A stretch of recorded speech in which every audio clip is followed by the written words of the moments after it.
নমস্কার বন্ধুরা, আমার চ্যানেলে স্বাগত। আজকে আমি পেয়েছি কবি মৃণালকান্তি দেব, যে সুধা স্মৃতি পুরস্কার অনুষ্ঠানে দ্বিতীয় স্থান অধিকার করেছে। শুনুন তার কণ্ঠে কবিতা।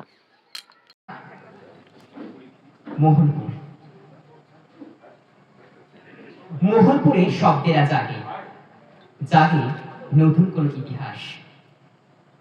তৃতীয় কক্ষের বুকের মাঝে যখন আসে অতীতের কোন গুঞ্জন, তখন সেজে ওঠে রুদ্র ঘণ্টা আর গুপ্ত আলোকস্তম্ভ। কানামাছি খেলতে থাকা হাওয়া জানে বহু শতককে বরণ করা সেই সিংহশিলা ঠিক কিভাবে জাগিয়ে রাখে রাজচন্দ্রের টপ্পা আর রামমোহনী গজলের সেই আবহ। কঠিন আধারের প্রতিটি উপশিলায় এখনো বেঁচে থাকে প্রতিটি মহাজনের বন্ধুরা। 9টি চূড়া 9টি ভাষায় আর পঞ্চরত্নের মাঝে তবু জমতে থাকে যুদ্ধের রং, বিদ্রোহের রং, দামামার রং। মহাদেশের প্রত্যাঘাতে নুপুর করেছিল যে রাজকড়ি, তা আজও চলে ওঠে ধূসর রাতের সংস্কৃতিময় সেই আলাপে। অরণ্যের মাঝ বরাবর বয়ে যাওয়া বিদ্রোহ স্রোতকে যে জন্ম দিয়েছিল সেই দুর্গা মন্দির ডেকে ওঠে এসরাজের কণ্ঠে। সে দেখেছিল আইন অমান্য আন্দোলন, সে দেখেছিল ভারত ছাড়া আন্দোলন, সে দেখেছিল ধর্মীয় আন্দোলন। হলুদ চিঠির কণ্ঠ ঘেরা হাজারো ধাঁধার জটিল রেখায় পাল্টে যায় কোনো এক হিসেবের ঘুড়ি, রাজনীতির অঙ্ক, রাজনৈতিক ইতিহাস।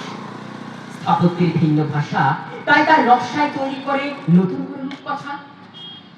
মেঘাচ্ছন্ন পূর্ণিমা রাত্রি, গোধূলি আর রাজস্থানী রাজমন্দিরের সেই ছন্দম মাঝে মধ্যে জাগিয়ে তোলে প্রাচীন কালের সেই গোলমল্লাকে, যা কাশ্মীরের খেমটা হয়ে মাঝে মাঝে জাগিয়ে তোলে পিলু, কাফি কিংবা কোন ঔদ্ধত্য, আরো কিছুটা দাসত্ব। পূর্ণ আধারের কক্ষ খোলে, অর্ধ সাঁঝের অর্ধ ইশারায় জুড়ে যায় প্রাণ কঠিন ওই সংকেত। অলিন্দের মহান ধরে উঠছে পড়ে সেই নিত্য কোন আলাপন। দিঘির দ্বারে হাসতে থাকা শিলালিপি হৃদয় কারণে ফোটায় অনুসন্ধানকারী কুসুম রাগ, যা স্তম্ভের আবিরায় পৌঁছে যুবসেনাকে উদ্ধার করে লিখে চলে নতুন কোন এক ভাষা। স্তবক আর ছন্দের মাঝে জেগে ওঠে নতুন কোন রাজনন্দিনী। সে বারবার বলে যায়, কে তুমি? তুমি কে? ইতিহাস না অতীত?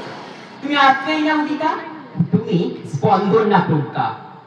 তুমি পোত না জাগৃতি? অহনা না কাজরি? কৌশিকী নাকি স্রষ্টা? আপনতরী নাকি কোনো দু চারটে রেফারেন্স, যেখানে বারংবার সত্যি আর মিথ্যে এক হয়ে যায়? না, তুমি চেতনা শুভাঙ্গী। তাই কুসুমের শৈলশিলায় এঁকেছ নতুন সেই ইতিহাস।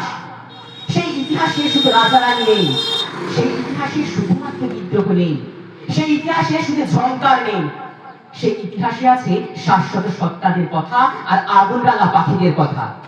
সেখানে আছে প্রাচীন ভাষায় কিভাবে মানুষ কথা বলতো, কিভাবে সভ্যতার বিবর্তন ঘটে, কিভাবে তাই জেগে ওঠে নতুন কোনো ভাষা, কিভাবেই বা এক মুঠো রোদ এক মুঠো বর্ষাতে পরিণত হয়, কিভাবেই বা আমাদের ভাষা বিশ্বের ভাষায় পরিণত হয়, কিভাবে শীতের রাতে আগুন জ্বলে, কিভাবে বসন্তের রাতে জেগে ওঠে অন্য কোনো রেনেসাঁ।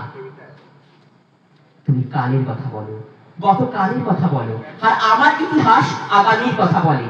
তাই পঞ্চরত্নের মাঝে, দেউলের মাঝে, চূড়ার মাঝে আমি শুধু লিখে চাই আমার নন্দিনীকে, আমার ইতিহাস মুখর নন্দিনীকে, আমার স্বপ্নে ঘেরা গ্রাম মোহনপুরের সেই নন্দিনীকে। নমস্কার।